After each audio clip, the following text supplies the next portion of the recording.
नमस्कार दोस्तों, मैं दीप्ति सारस्वत एक बार फिर से आपके समक्ष उपस्थित हूँ इस पत्रिका के साथ में, जिसका शीर्षक है विपाशा। जैसा कि आप सभी जानते हैं, हिमाचल प्रदेश के भाषा एवं संस्कृति विभाग की द्वैमासिक पत्रिका है विपाशा, और हिमाचल की हिंदी कविता विशेषांक के साथ में मैं हर बार आपके समक्ष आ रही हूँ हर 10वें दिन। और ये आज जो है आपके समक्ष मैं 5वां एपिसोड इस पत्रिका का प्रस्तुत करने वाली हूँ। पत्रिका के मुख्य संपादक हैं डॉक्टर पंकज ललित जी, जो कि निदेशक भाषा एवं संस्कृति विभाग हिमाचल प्रदेश हैं। उप संपादक हैं अजय शर्मा जी, और इस अंक के, इस विशेषांक के संपादक हैं अजय जी। आज आपके समक्ष सबसे पहले मैं आपको रेखा गक्खड़ की कविता सुनाने वाली हूँ। किचन से कविता की ओर इस कविता का शीर्षक है। सुने जरा। कविता नजर आती है मुझे मेरे किचन में भी, कविता नजर आती है मुझे मेरे किचन में भी अक्सर। जब सुबह 6 बजे के अलार्म के साथ किचन जगाता है मुझे, जहां से होता है शुरू किचन में मेरा काव्यमय सफर। मैं गूंथती हूँ आटे संग कविता, यहाँ सेंकती हूँ तवे पर रोटियों सी कविता, कभी कड़छी से कड़ाही पर लिखती भी हूँ कविता। हाँ, नजर आती है मुझे किचन में भी कविता, तब जब टोकरी में रखी सब्जियां निहारती हैं मुझे उत्सुकता से, जब शाम की चाय की मीठी चुस्कियां धीरे धीरे मिटाने लगती हैं पूरे दिन की थकावट, तब नजर आती है एक मीठी सी कविता किचन में। दूसरे ही पल जब सिंक में बेसुध एक दूसरे के ऊपर नीचे दाएं बाएं मुंह औंधे पड़े बर्तन देख रहे होते हैं मुझे उम्मीद भरी नजर से, यहाँ भी दिखती है कविता मुझे। सारे सारे रस छंद अलंकार नजर आते हैं मुझे यहाँ अक्सर। कभी कभी बन जाता है मेरा किचन भी काव्यमय सा।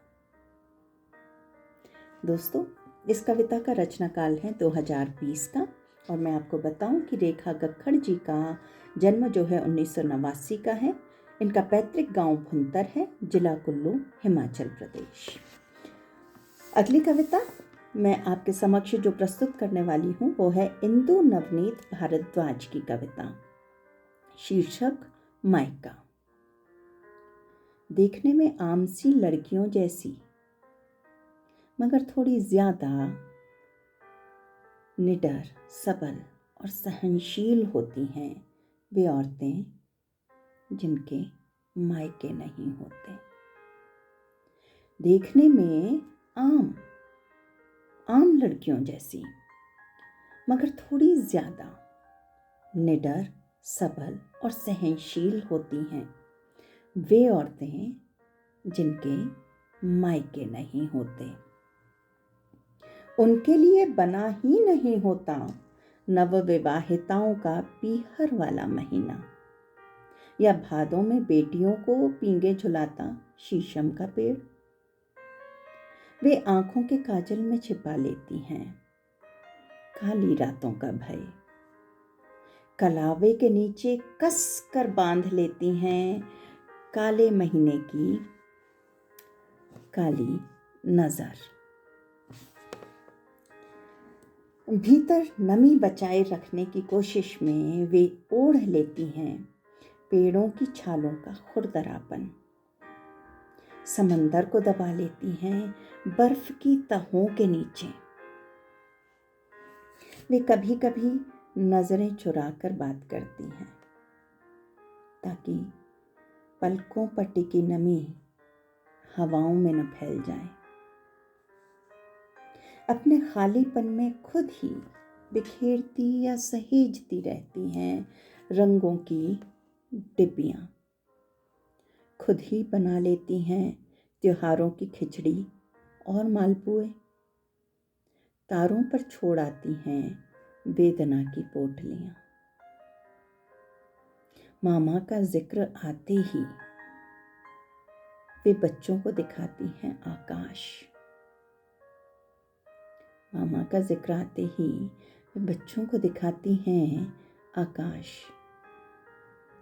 और चांद के चमकीले बट्टे से बादलों की शिला पर तोड़ डालती हैं मुश्किलों के तमाम सख्त अखरोट।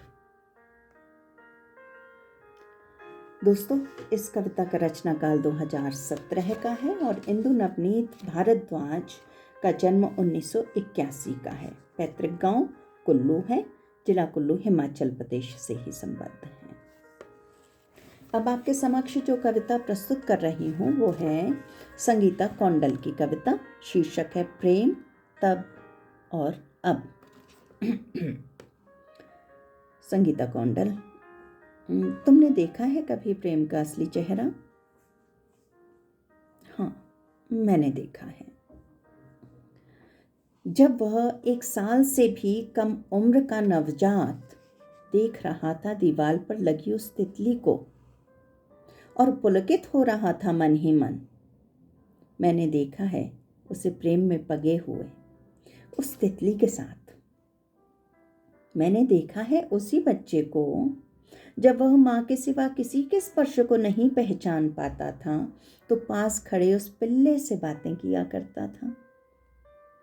वह नहीं जानता था कि कुत्ते, बिल्ली, सांप, शेर, तितली और आदमी में कितना अंतर होता है। वह बस उन सभी में खोजता है तो अपनत्व, प्रेम और एक प्यारी सी हंसी, ठीक वैसी ही जैसी उसके भीतर है। अभी जो तुम तक पहुंचते पहुंचते हो जाएगी खत्म एक दिन। और जब वह तुम तक पहुंच जाएगा तो वह अपने कमरे की दीवार पर चिपकी उस धूल भरी तितली को बाहर पटकेगा। और जब वह तुम तक पहुंच जाएगा तो वह अपने कमरे की दीवार पर चिपकी उस धूल भरी तितली को बाहर पटकेगा। सामने दिखे कुत्ते को दूर करेगा अथवा लात मारेगा। सांप को किसी तरह से मार डालने को कसक उठेगा। पतीले में रखे उस दूध को बिल्ली की नजरों से दूर कहीं छुपा कर रखेगा, क्योंकि अब वह खुद में और जानवरों में पड़े फर्क को समझ जाएगा। वह समझ जाएगा कि वह सभ्य जानवर है और बाकी सभी असभ्य। लेकिन यह वह कभी नहीं समझ पाएगा कि आखिर वह भी है जानवर ही। भले सभ्यता का नकली नकाब ओढ़े हुए अब वह प्रेम सीमाओं में बंध चुका होगा। अब वह प्रेम सीमाओं में बंध चुका होगा, इसलिए तुम उसे नहीं देख सकते। अब इस रचना का रचनाकाल 2021 का है। संगीता कौंडल का पैतृक गांव जो है वो है शिवाबदार, जिला मंडी, हिमाचल प्रदेश। स्नेहलता नेगी की कविता है अगली, बहुत ही महत्वपूर्ण कविता। नहीं जानते आड़ा टेढ़ा चलना।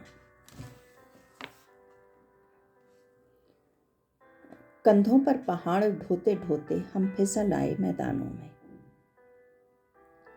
जैसे नदी उतरती है ठंडा मीठा पानी लेकर जीवन को और बेहतर बनाने, कुछ सपने, उम्मीदें और खून में रवानी लेकर। पर मैदान उनका रहा जो सदा से मैदानों में रहे। सत्ता की संस्कृति और इतिहास को उपयोग कर सकने के ज्ञान में। हम लौट रहे हैं, हम लौट रहे हैं, हमारे पहाड़ बुला रहे हैं हमको। मैदान की हवा सांस नहीं दुर्गंध हो गई है। यहाँ लोग मांस मच्छी तो दूर, प्याज लहसुन तक नहीं खाते। हाँ हाँ, मगर मौका मिलने पर मगर मौका मिले तो खा जाते हैं जिंदा इंसान को। उसकी दिहाड़ी समेत खूब पसीना बहाकर बचता है जो चूस जाते हैं खून की आखिरी बूंद तक। उस पर भी सीधम सीध कुछ न कहकर शब्दों की जुगाली करते हैं। हम पहाड़ के लोग पहाड़ से टेढ़ा उतरना तो जानते हैं, पर नहीं जानते जिंदगी में आड़ा टेढ़ा चलना। हमारे पहाड़, सेब, खुमानी और बादाम के पेड़ बुला रहे हैं हमें। बुला रहे हैं सीढ़ीदार खेत, खिड़कियों से घर में आते जाते बादलों के बगुले। बुला रहे हैं चीड़, देवदार, न्योजे और मागल के दरख्त। बुला रहे हैं पहाड़ हमें, जागते सोते सपनों में बुला रहे हैं पहाड़ हमें। कविता का रचनाकाल 2014 का है। स्नेहलता नेगी का जन्म है 1980 का। पैतृक गांव कनम, जिला किन्नौर, हिमाचल प्रदेश। धन्यवाद।